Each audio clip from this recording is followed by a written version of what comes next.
کفو کا مطلب ہوتا ہے برابر، ہم پلہ، مماثل۔ ہم پلہ، جی، یعنی کائنات میں کوئی بھی چیز، کوئی ہستی، کوئی تصور، نہ ذات میں، نہ صفات میں، نہ افعال میں اللہ کے برابر یا اس جیسا ہو ہی نہیں سکتا۔ وہ ہر لحاظ سے منفرد اور لاسانی ہے۔ تو یہ چاروں آیات مل کر توحید کا ایک ایسا جامع اور مکمل تصور پیش کرتی ہیں جو ہر قسم کے شرک اور تشبیہ، یعنی خدا کو مخلوق جیسا سمجھنا، ان سب کی نفی کرتا ہے۔ اسی لیے شاید اس کی فضیلت اتنی زیادہ بیان ہوئی ہے۔ ایک مشہور قول ہے کہ اس سورت کو ایک بار پڑھنا 1/3 قرآن پڑھنے کے برابر ہے، 2 بار پڑھنا 2/3 اور 3 بار پڑھنا پورے قرآن کے برابر ہے۔ یہ اس کے پیغام کی اہمیت اور مرکزیت کو ظاہر کرتا ہے کہ گویا پورے قرآن کا خلاصہ، اس کا جوہر اس میں موجود ہے۔ واقعی یہ حیران کن ہے، اتنی مختصر صورت میں اتنی جامعیت۔ اچھا، اب ذرا اس کے ان پہلوؤں کو دیکھتے ہیں جن کا ذکر ہمارے ماخذ یعنی پروفیسر بروہی کے تجزیہ میں ملتا ہے۔ یہ توحید کا تصور صرف ایک عقیدے تک تو محدود نہیں لگتا۔ جی نہیں، بالکل نہیں۔ اس کے عملی اثرات بھی ہیں۔ سب سے پہلے سماجی پہلو کو لیتے ہیں۔ یہ عقیدہ معاشرے پر کیسے اثر ڈالتا ہے؟ سوشل ڈائمینشن جسے کہتے ہیں۔ اس کا سماجی اثر بہت گہرا ہے، بلکہ انقلابی ہے۔ جب بنیاد یہ ہو کہ حاکم مطلق، وہ جو اصل اتھارٹی ہے، وہ صرف اللہ ہے، تو پھر کوئی انسان دوسرے انسان پر خدائی کا دعویٰ کر ہی نہیں سکتا۔ صحیح۔ نہ کوئی بادشاہ، نہ کوئی مذہبی پیشوا، نہ کوئی طاقتور طبقہ۔ یہ تصور انسانوں کے درمیان جو جھوٹے امتیازات قائم کر دیے گئے ہیں، نسل، رنگ، قبیلہ، ذات پات، امیری، غریبی، ان سب کی جڑ کاٹ دیتا ہے۔ اچھا، اگر اللہ ایک ہے اور سب اسی کے بندے ہیں تو پھر سب انسان برابر ہیں۔ اس سے ایک ایسی انسانی برادری وجود میں آتی ہے جس کی بنیاد تقویٰ اور کردار ہو، نہ کہ نسلی یا طبقاتی برتری۔ توحید آپ دیکھیں، دراصل انسانی مساوات کا سب سے بڑا منشور ہے۔ یہ تو ہوئی معاشرے کی بات۔ اچھا، یہ بتائیے کہ یہ عقیدہ انفرادی سطح پر یعنی انسان کی نفسیات پر کیسے اثر انداز ہوتا ہے؟ کیا اس کا کوئی نفسیاتی پہلو، سائیکولوجیکل ڈائمینشن بھی ہے؟ یقیناً ہے۔ نفسیاتی طور پر توحید انسان کو بے پناہ ذہنی سکون اور مضبوطی عطا کرتی ہے۔ جب انسان کا ایمان ہو کہ کائنات کا نظام چلانے والی، نفع نقصان پہنچانے والی ہستی صرف ایک ہے، تو وہ لاتعداد قسم کے خوف سے آزاد ہو جاتا ہے۔ اسے ستاروں کی گردش کا خوف نہیں رہتا، نہ لوگوں کا خوف، نہ معاشی تنگی کا وہ مستقل ڈر جو انسان کو کھائے جاتا ہے۔ صحیح۔ یہ عقیدہ کہ رزق کا مالک اللہ ہے، یہ انسان کو حسد، لالچ اور دنیاوی مقابلے کی دوڑ میں الجھنے سے بچاتا ہے۔ اللہ الصمد پر یقین یہ انسان کو اندرونی طور پر خود مختار بناتا ہے۔ خود مختار کیسے؟ ایسے کہ اسے پھر مخلوق کے سامنے ہاتھ پھیلانے کی، ان پر انحصار کرنے کی حاجت نہیں رہتی۔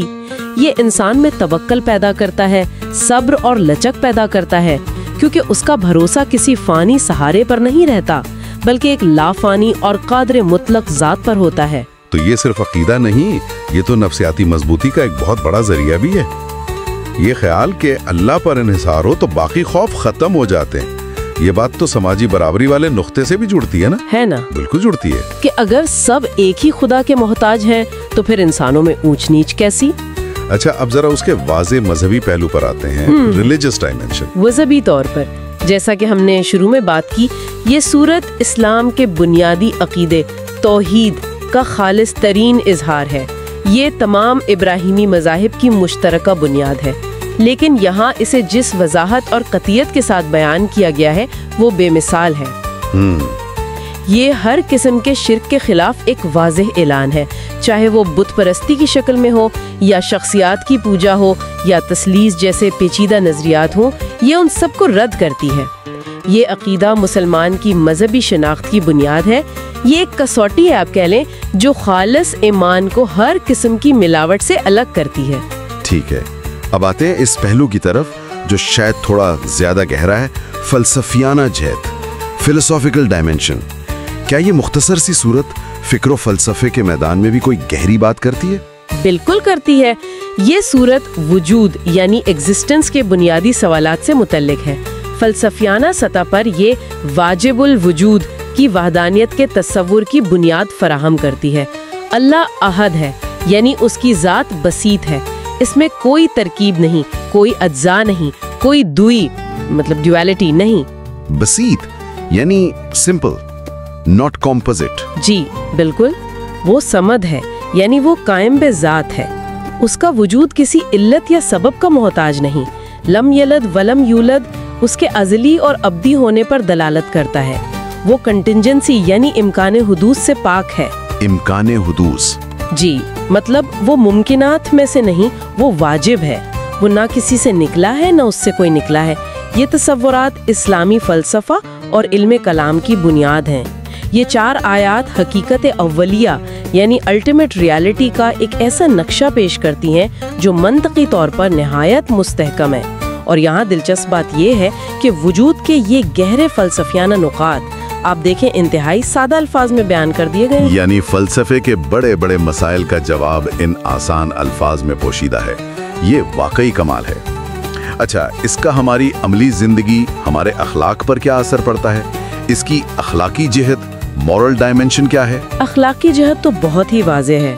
سب سے پہلے تو اس سورت کا نام ہی اخلاص ہے، یعنی خلوص۔ ہاں، خلوص۔ یہ سکھاتی ہے کہ ہر نیک عمل، خاص طور پر عبادت، صرف اور صرف اللہ کے رضا کے لیے ہونی چاہیے، کسی دکھاوے کے لیے نہیں، شہرت یا دنیاوی فائدے کے لیے نہیں۔ ٹھیک۔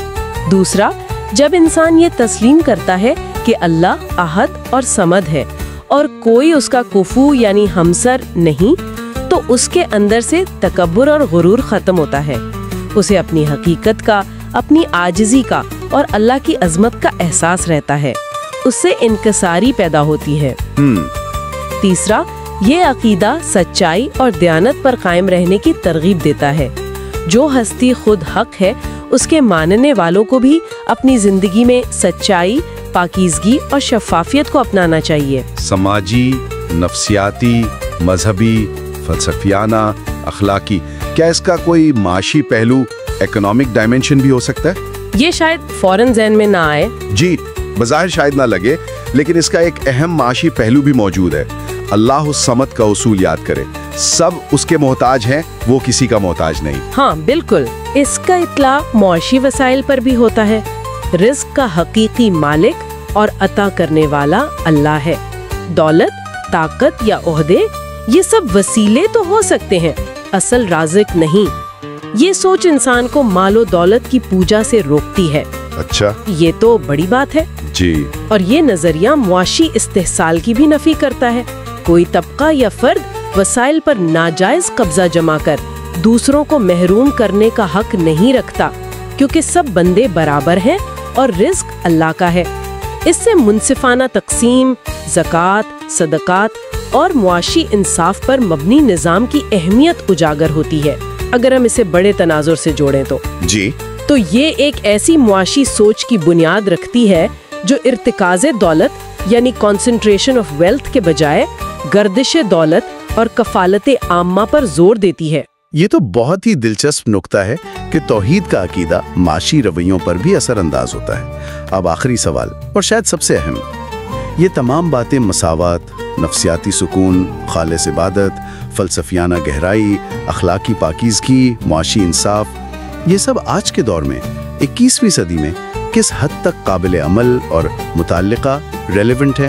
اس کی جدید دور سے مطابقت، ماڈرن ڈے کمپیٹیبلٹی کیا ہے؟ میرے خیال میں تو یہ پیغام آج شاید پہلے سے بھی زیادہ متعلقہ ہے۔ آج کی دنیا مادیت پرستی، مٹیریلزم اور صارفیت کنزیومرزم کی لپیٹ میں ہے۔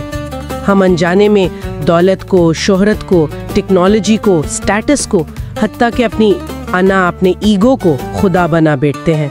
صحیح کہا۔ سورۃ الاخلاص ہمیں ان جھوٹے خداؤں کی غلامی سے نکال کر حقیقی آزادی کی طرف بلاتی ہے۔ صرف ایک اللہ کی بندگی، یہ ہے اصل آزادی۔ ٹھیک۔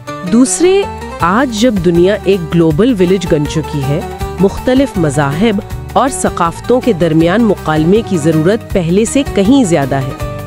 اس صورت کا سادہ، واضح اور منطقی پیغام توحید بین المذاہب افہام و تفہیم کے لیے ایک بہترین نقطہ آغاز فراہم کرتا ہے۔ یہ ان تمام لوگوں کو اپیل کرتا ہے جو ایک خالق کے تصور پر یقین رکھتے ہیں۔ یہ بھی اہم ہے۔ تیسرے، آج کا دور تیز رفتار ہے، معلومات کا سیلاب ہے، جہاں شناخت کا بحران، آئیڈینٹی کرائسس بہت عام ہے۔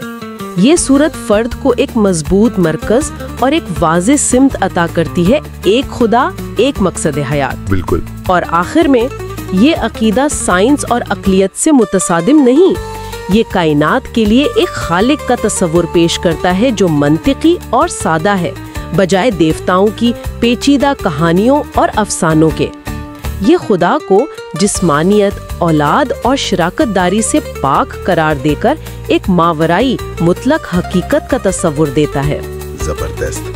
تو اگر ہم ساری گفتگو کو سمیٹیں تو سورۃ الاخلاص محض چند الفاظ کا مجموعہ نہیں، بلکہ یہ توحید کا مکمل دستور ہے، انسانی عظمت کا اعلان ہے، نفسیاتی استحکام کا ذریعہ ہے، اخلاقی پاکیزگی کی دعوت ہے، اور ایک منصفانہ معاشرے کی بنیاد بھی۔